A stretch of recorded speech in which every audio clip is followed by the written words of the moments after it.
Hello मेरे प्यारे बच्चों, welcome back. So exams are just around the corner and I know, this big animal kingdom chapter is giving you a little tension, right? Well, tension mat lo. Let's solve this mystery together, you and me. Just look at that. Over 1 million species. I mean, where do you even start? It feels impossible, right? But what if I told you we're not just students today, we're detectives, and this whole chapter is one big, super interesting case to crack. I'm going to give you all the secret tools to solve it, and trust me, by the end, this chapter will feel like a piece of cake. Ready? Okay, let's dive right in. Okay, so every good detective needs their special toolkit, right? Well, our toolkit is what scientists use to group animals. These are our master clues, the keys that will unlock the entire animal kingdom. So let's open up the box and see what's inside. All right, our very first tool is the levels of organization. It's basically about how an animal's body is built. Are the cells just a loose group, like, say, in sponges? That's the cellular level. Or do they team up to form tissues, like in jellyfish? That's the tissue level. And it gets even more complex, with organs and full-blown organ systems, just like us. This is our first clue to figure out who's who. Next up in our toolkit, symmetry. Now don't worry, it sounds complicated, but it's super simple. Just think of radial symmetry like a jalebi. You can cut it through the middle from any direction and you'll always get equal halves.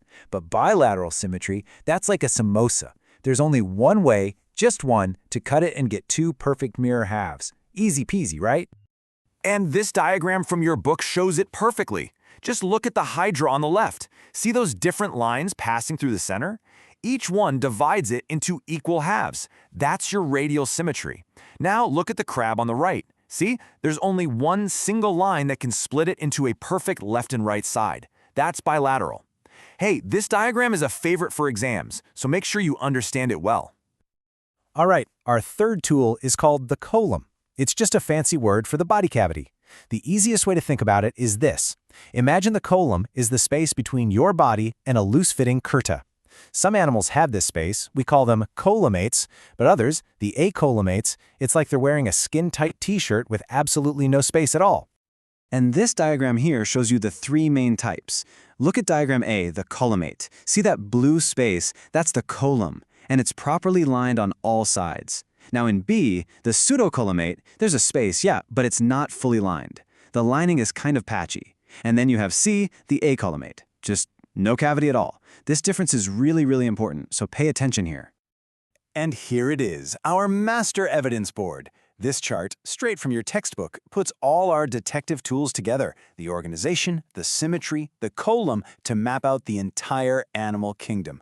Seriously, this is your ultimate revision tool. Go on, pause the screen, take a screenshot. If you can understand this one chart, you've pretty much cracked the whole chapter. I'm not kidding. Okay, detectives, toolkit ready? Good. Let's start solving some actual cases. We're going to start with the invertebrates, or what we also call non-chordates.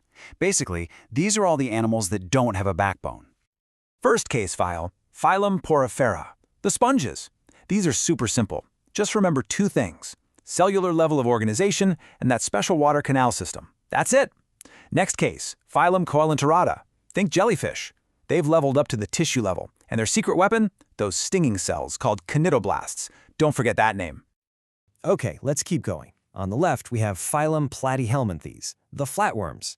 The clue is right in the name. Their bodies are totally flat. And if we use our toolkit, what do we know? They are acoelomates. Remember? No body cavity. Now on the right, Phylum Annelida, like our friend the earthworm. What's the big deal here? Well, they are the first ones to show true segmentation. Those little rings you see on their body? That's a huge step in evolution. All right, pop quiz time. Let's see if you're paying attention. Which is the largest phylum in the animal kingdom? I'm talking over 2/3 of all the animal species we know on Earth. Any guesses? Come on, think about it for a second. And the answer is Arthropoda. Of course it is. Insects, crabs, scorpions, prawns, they're literally everywhere. The key feature, the one thing you must remember, is in their name. Arthro means joint and poda means feet. So they all have jointed legs and that hard outer shell made of chitin. Okay, two more important files to crack. First, phylum Mollusca. This is the second largest phylum.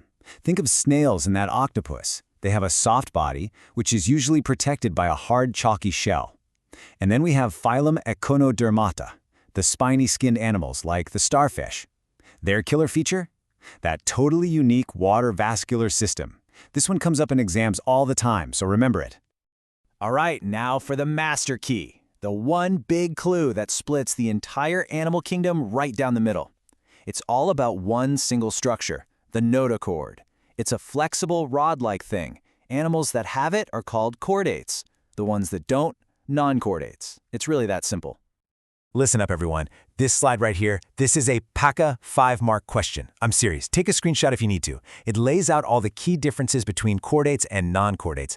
Look at the points. Presence of a notochord, where the nerve cord is. It's on our back, so it's dorsal.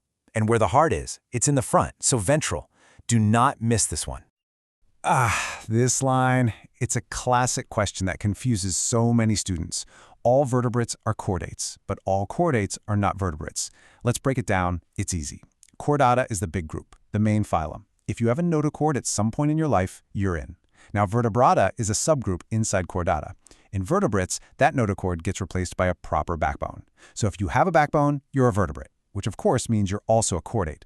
But some chordates never get a backbone, so they stay chordates, but they aren't vertebrates. See? Simple.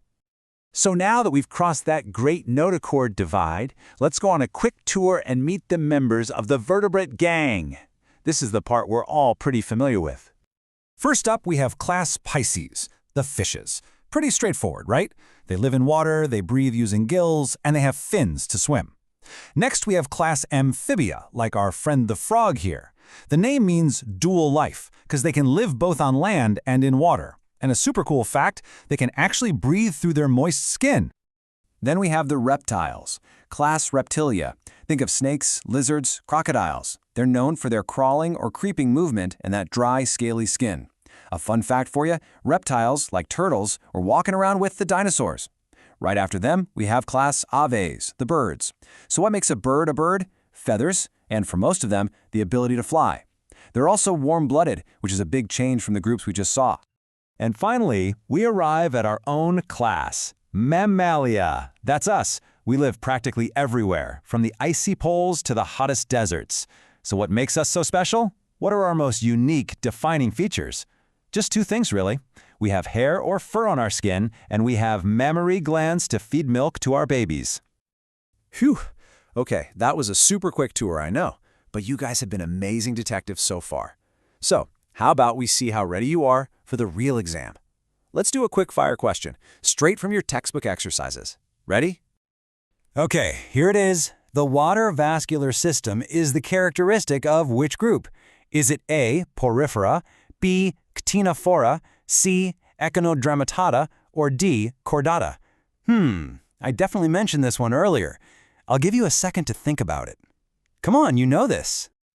And the answer is, of course, it's C, Echinodermata. Fantastic job if you got that right. See, the trick is to link that one unique feature with the phylum. So when you hear water vascular system, you should immediately think Echinodermata. Just picture that starfish with its little tube feet. All right, everyone, take a deep breath. We are about to do a super fast, high-energy revision of the entire chapter in just a few seconds. Let's quickly recap all our detective work. Ready, set, go! Okay, so what's the bottom line? What do you really need to remember? Just 3 things. Number 1, use your detective's toolkit, organization, symmetry, Coelom, to figure out where to start. Number 2, the notochord is the big divider. And number 3, for your exam, just know one killer, unique feature for each phylum. If you can do that, you will absolutely ace this chapter. And you've done it. You are now all official biology detectives. So, I'm going to leave you with one final easy case. What does a starfish have in common with a sea cucumber? Go on, think about it. You know the answer now, don't you? They're both proud members of the phylum Echinodermata. See, you've totally got this. Now go and rock your exams. All the very best.